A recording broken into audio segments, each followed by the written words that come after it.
Yo, what's up mga kausip? Magandang umaga po sa inyong lahat, Maestro Perdi. At syempre, nandito na naman tayo sa ating clothing store. Sabi nga nila, another day, another hustling. Araw-araw po magpe-flex ako ng dalawang damit dito sa tindahan natin.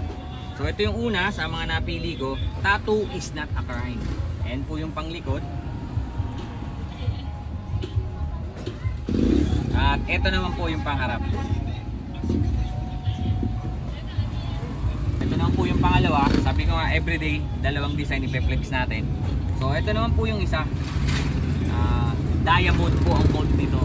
Shine bright like a diamond, sabi nga nila. Back to back po. Meron siyang print hanggang sleeves. So yun lang mga kausip, magandang umaga po. Sa lahat ng mga gustong mag-resell ng aking Osip Maestro Streetwear, welcome po kayong rumekta dito. O kaya DM nyo lang po yung page natin.